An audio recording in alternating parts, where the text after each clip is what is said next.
dedektörü bulunduğunu. Halo semua, nama saya Kevin, pembawa acara di Culture Life. Pada video ini saya akan memulai sebuah series baru, yaitu mengunjungi negara-negara yang gampang diakses bagi pemegang paspor Indonesia seperti saya. Pada saat ini, pemegang paspor Indonesia bisa mengakses 72 negara di dunia tanpa harus melalui proses berbelit-belit.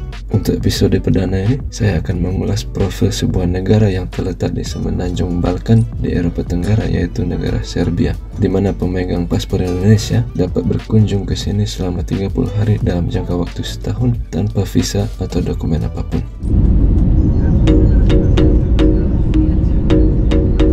Ini merupakan destinasi yang mantap bagi kita orang Indonesia yang mau punya pengalaman ke Eropa tapi malas urus visa atau mau pilihan yang agak lebih terjangkau. Karena kalau dibandingkan dengan banyak negara Eropa lain seperti Belanda dan Prancis, Serbia relatif lebih murah.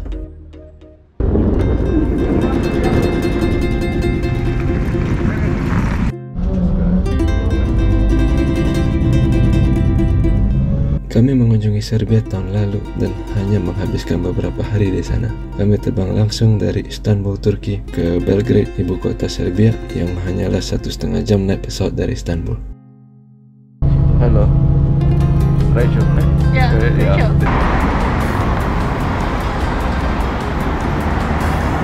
Di video ini, saya akan coba menjelaskan sebisa mungkin profil negara ini menggunakan beberapa tips, fakta-fakta menarik, beserta sedikit saran tentang bisa ngapain dan kemana saja di sini. Lelenya sampai tumpah gitu. Halo.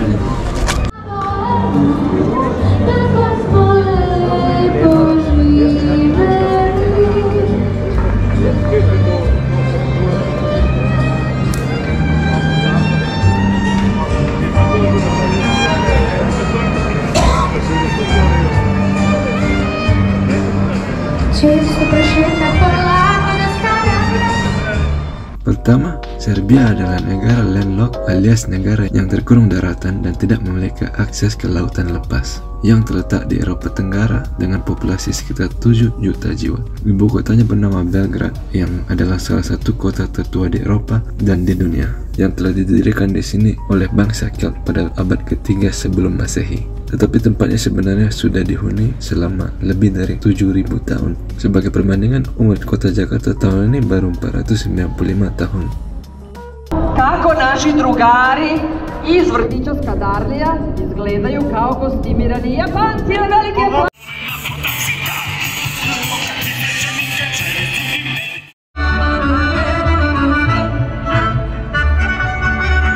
Belgrade juga merupakan ibu kota bekas negara Yugoslavia sebelum terpecah. Kota Belgrade berlokasi sangat strategis, yaitu di pertemuan dua sungai besar Eropa, yaitu Sungai Donau atau Sungai Danube, sungai terpanjang kedua di Eropa yang melintasi 10 negara berbeda di Eropa, dan juga Sungai Sava yang melintasi keempat negara Eropa ini.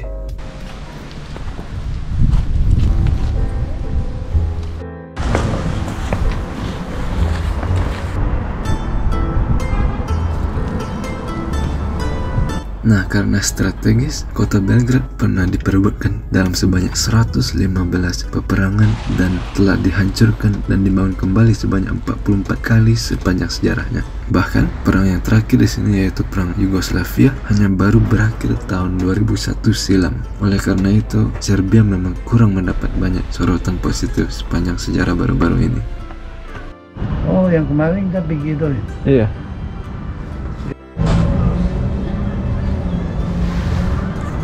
Sekarang negara ini sebagian besar merupakan tempat yang damai, aman, dan rapi, diisi dengan warganya yang baik dan ramah.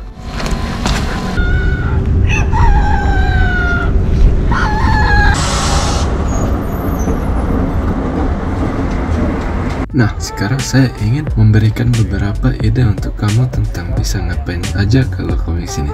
Ini hanyalah berdasarkan pada kunjungan singkat kami di sini. Jika kamu berencana tinggal lebih lama di Serbia, ada banyak petualangan lain yang bisa dilakukan di negara yang ukurannya hampir sama dengan Provinsi Riau ini. Saya sarankan kamu untuk melihat YouTuber-YouTuber lain juga yang sudah pernah ke Serbia. Baik, tanpa basa-basi lagi, inilah nomor 1. Jelajahi kota Belgrade. Sebagai salah satu ibu kota tertua di dunia, Belgrade menawarkan banyak hal. Pusat kotanya yaitu Stari Grad, yang artinya kota tua, adalah tempat yang tersusun rapat.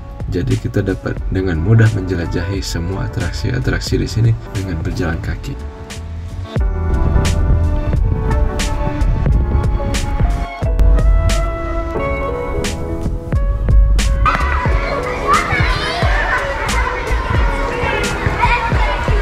Sebagai kota yang telah melewati banyak rezim pemerintahan di sejarahnya, kita dapat juga menikmati beragam jenis arsitektur di kota Belgrade. Contohnya beberapa gedung-gedung berikut ini.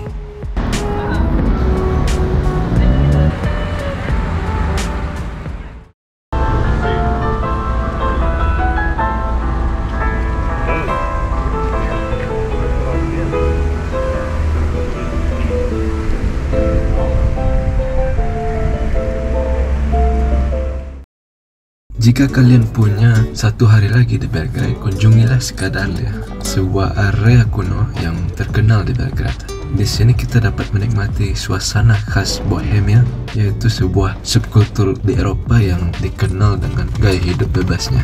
Nikmatilah suasananya sembari makan siang khas Serbia di salah satu kafana alias kedai atau warung khas Serbia.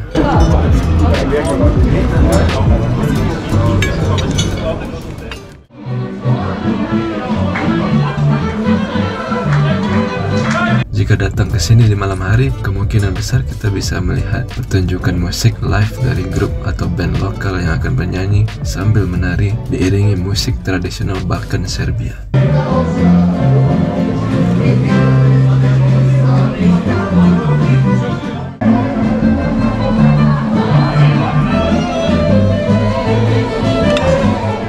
Untuk suasana yang lebih santai, naik bus ke Ada Ciganlia, sebuah area rekreasi yang dibangun di sebuah pulau yang direklamasi di tepi sungai Sava. Serbia, sebagai negara yang tidak memiliki akses ke laut lepas, tidak memiliki banyak pantai alami seperti yang kita miliki di Indonesia. Maka sebagai solusinya, mereka membuat sebuah danau buatan yang dinamakan Danau Sava dengan pantai kerikil buatan yang terbentang di setiap sisinya.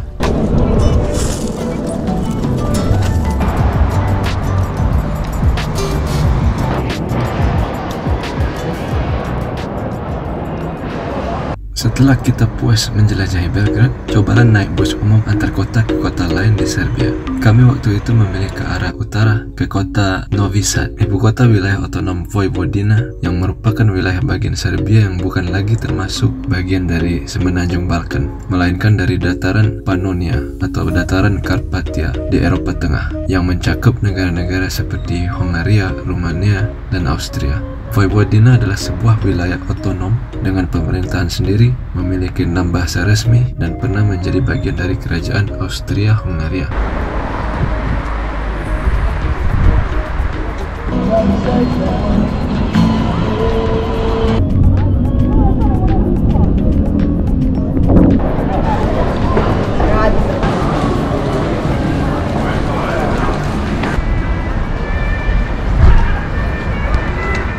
Kita bahkan bisa menikmati lagi pemandangan Sungai Donau yang juga melintasi kota ini dari salah satu jembatannya.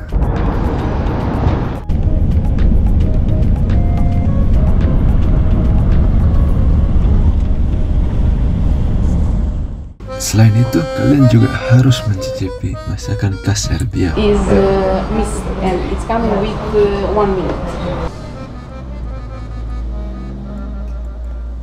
Karena lokasi geografis dan sejarahnya, masakan Serbia merupakan perpaduan pengaruh dari masakan Mediterania, Yunani, Turki, Balkan, dan Hongaria yang diolah dan dihidangkan dengan sentuhan Serbia.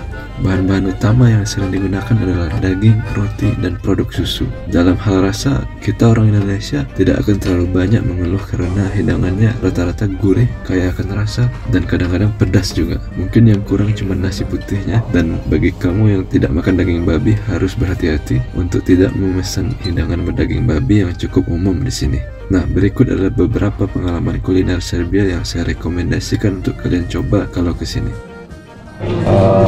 Burger Serbia.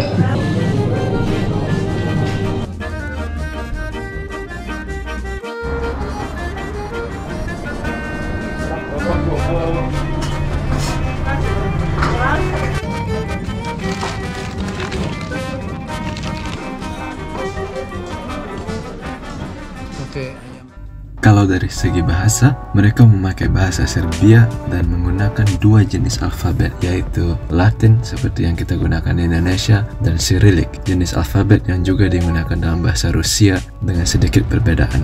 Banyak orang di Belgrade yang bisa berbahasa Inggris, tetapi semakin jauh dari Belgrade, semakin sedikit yang bisa. Contohnya waktu kita di Novi Sad, menu restorannya semua dalam bahasa Serbia.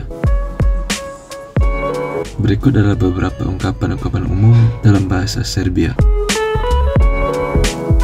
Berikut adalah beberapa informasi tambahan tentang negara ini.